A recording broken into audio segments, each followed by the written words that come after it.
नमस्कार दोस्तों, life happiness Alka blog channel में एक बार फिर से स्वागत है।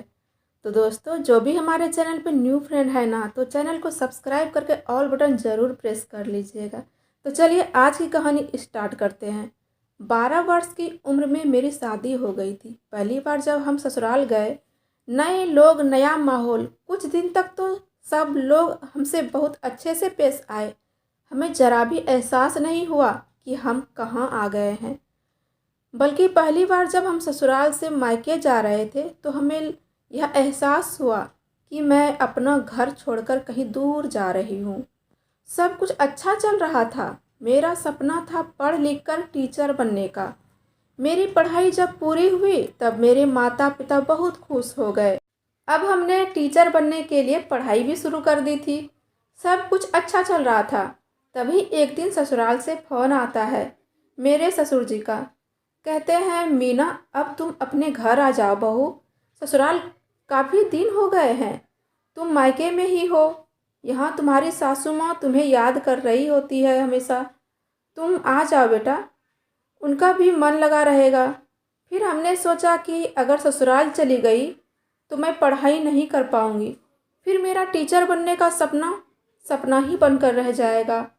लेकिन मेरे मायके वालों ने मुझे समझा बुझाकर ससुराल भेज दिया। कुछ दिन तक तो सब कुछ ठीक ठाक चलता रहा। लेकिन जो जो समय बीतता गया, वहाँ के लोगों ने एक से बढ़कर एक जिम्मेदारी मेरे सर पर डालते गए। मेरे ससुराल में टोटल 18 लोग रहते थे।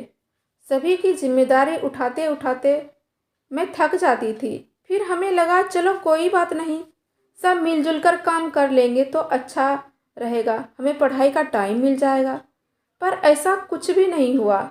मेरे ससुराल आने के बाद तो सबने काम करना ही छोड़ दिया। धीरे धीरे सारी जिम्मेदारी मेरे ऊपर आ गई। हमें जो भी काम करने को मिलता था, मैं कोशिश करती थी किसी को नाराज़ ना करूं। मैं काम कर दिया करती थी। धीरे धीरे मैं कमज़ोर होती चली गई। ना टाइम पर खाना, ना टाइम पे आराम करना। मैं करती भी तो क्या करती, अकेले चुपचाप बस रोना ही एक सहारा था। जब तक मैं सबका काम करती तो सबकी प्यारी बनी रहती। अब जब मेरा स्वास्थ्य खराब रहने लगा तो मैं काम कम कर पाने लगी और धीरे धीरे करके घर के सभी सदस्य हमसे नाराज़ रहने लगे। मैं बिल्कुल अकेली पड़ गई थी। घर में हमारे खिलाफ सभी सदस्य एक दूसरे से शिकायत करते रहते। मैं अंदर से बिल्कुल टूट चुकी थी। तभी मेरे पति से मेरी यह उदासी अच्छी नहीं लगी। वह जानते थे मेरा सपना है टीचर बनने का। उन्होंने हमें आज़ादी दे दी और मेरा एडमिशन पढ़ाई के लिए करवा दिया। अब मैं पढ़ाई भी करती और घर का काम भी। भगवान की दया से मेरा रिजल्ट हो गया और मैं टीचर बन गई। शादी के 4 साल बाद हमें माँ बनने का सौभाग्य प्राप्त हुआ। अब मेरे लिए बच्चे और नौकरी दोनों मायने रखते थे। घर में सभी लोग ने इनकार कर दिया बच्चे रखने से। जब मैं स्कूल जाती तो अपने बच्चों को भी साथ ले जाती। जैसे तैसे करके हमने अपनी जवानी 4 बच्चों के लालन पालन और नौकरी करने में गुजार दी। अब चारों बेटों की शादी हो चुकी है। मैं रिटायर हो गई हूँ। मेरे पति प्राइवेट नौकरी करते थे तो उन्होंने अभी अपना काम नहीं छोड़ा है। घर में सदस्य बढ़ जाने के कारण हमारे घर का बंटवारा हो गया था। अब मैं 4 बच्चों और पति के साथ रहती हूँ। घर पर रहकर सास ससुर की सेवा करने का सौभाग्य भी प्राप्त हुआ। हालांकि सास ससुर ने भी मेरे लिए कभी कुछ नहीं किया था। उनके आखिरी समय में वह दिन याद आने लगे। उन्होंने हमसे कहा, बहू, हमने तो तुम्हारे लिए कभी कुछ नहीं किया, लेकिन मेरा सौभाग्य था कि तुम्हारी जैसी बहू मिली। तुम बहुत सेवा कर रही हो। भगवान करे तुम्हारे जीवन में हमेशा खुशियाँ आए। हमने दोनों की खूब सेवा की।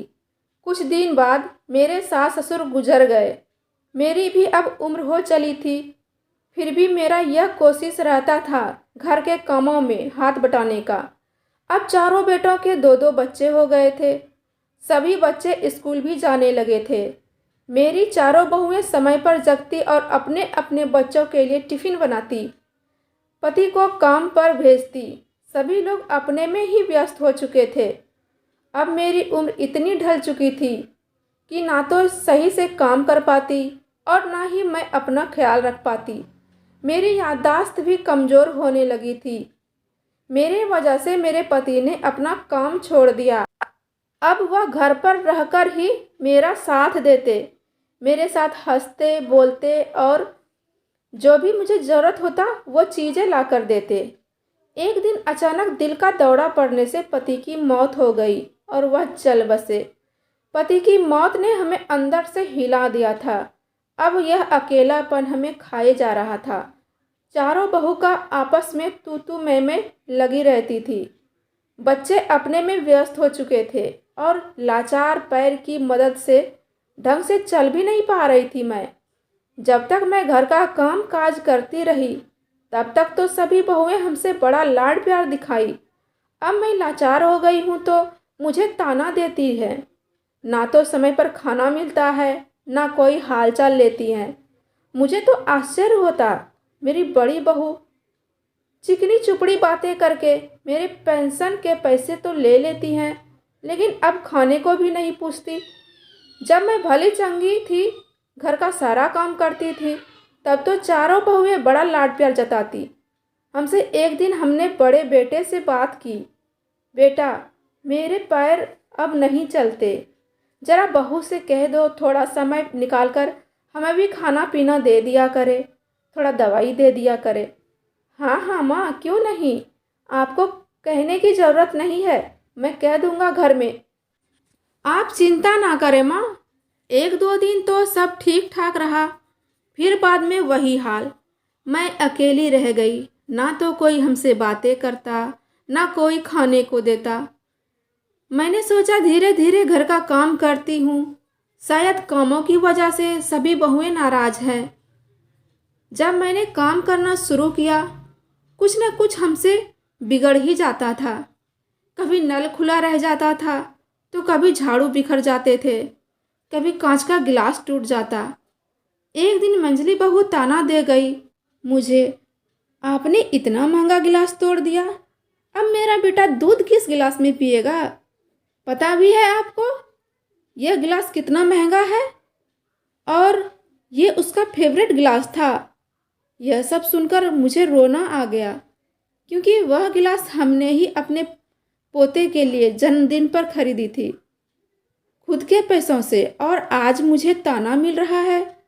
हालांकि आज भी मेरे पेंशन के पैसों से ही घर का खर्च चलता है, लेकिन फिर भी कोई बेटे बहू मेरी जिम्मेदारी लेना नहीं चाहते थे।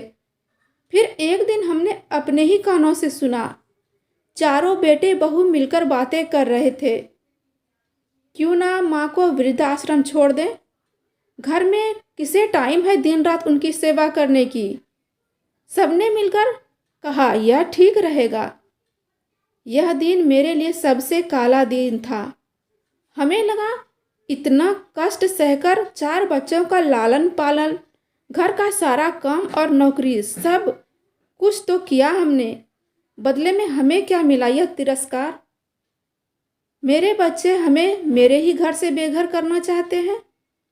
जिस घर को हमने अपने पूरा जीवन लगा दिया बनाने में, जिन बच्चों के लालन पालन में हमने शौक अरमान का गला घोट दिया, हमें आज बड़ा आश्चर्य हो रहा था। बहाने करके मेरे बेटे बहू हमें अनाथ आश्रम ले गए। मैं तो सब समझ चुकी थी, मैं भी कोई मूर्ख नहीं हूँ। आखिर मेरा पढ़ाई किस दिन काम आता। हमने भी पासा पलट दिया। जैसे ही मेरे बड़े बेटे बहू हमें वृद्ध आश्रम में छोड़कर घर चले गए, हमने एक एक कर सारी बातें वृद्ध आश्रम के मैनेजर को बता दी। हमने कहा आज भी मेरा घर मेरे पेंशन से चलते हैं, लेकिन फिर भी चारों बेटे बहू ने हमें घर से बेघर कर दिया। कोई भी मेरी जिम्मेदारी उठाना नहीं चाहता। सभी ने हमें रखने से इनकार कर दिया, क्योंकि अब मुझे सहारे की ज़रूरत है और कोई सहारा बनना नहीं चाहता, इसलिए हमें घर से बेघर कर दिया। मैं चाहती हूँ मेरे पेंशन के पैसे से इस वृद्ध आश्रम के लोगों का खर्च हो। इस लोगों के ऊपर मेरा अगर पैसा खर्च होता है तो मैं अपने आप को भाग्यशाली समझूंगी, और बाकी के पैसे मेरे ऊपर खर्च हो। मैं अपने बच्चों को दिखाना चाहती हूँ, जो माँ जीवन भर उसके लिए मेहनत करती रही, उन्हें बेघर करने का परिणाम क्या होता है। मैनेजर ने हमें आश्वासन दिया, माँ जी आप चिंता ना करें, मैं समाज सेवा करने वालों को खबर कर देता हूँ, वह आपको इंसाफ जरूर दिलाएंगे। ठीक वैसा ही हुआ। कुछ महिला आकर हमें वृद्ध आश्रम से घर ले गई। उनके साथ एक नोटिस भी था। जब गेट की घंटी बजी, बड़े बेटे ने दरवाज़ा खोला। उन्हें आश्चर्य लगा, माँ के साथ इतने लोग।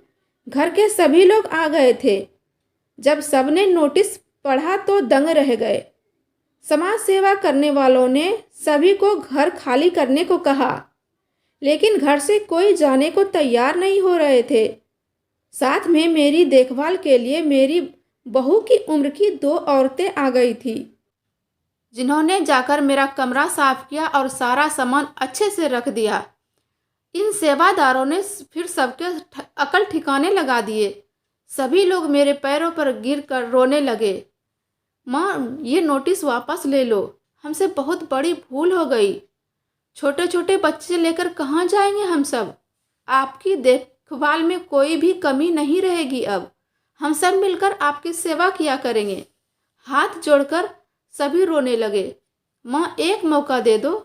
फिर क्या था, माँ तो माँ होती है, आखिर उन्हें भी अपनों का प्यार चाहिए था। इस उम्र में खाना से ज़्यादा प्यार शरीर को स्वस्थ रखता है। इस तरह मीना ने चारों बेटों बहू को माफ कर अपना लिया। लेकिन एक सीख इन युवा पीढ़ी को मिल गया, ताकि कोई भी अपने बेटे बहू अपनी वृद्ध माँ को घर से बेघर ना कर सके। तो दोस्तों आज की यह कहानी आप सबको कैसी लगी कमेंट बॉक्स में ज़रूर बताइएगा। हर हर महादेव।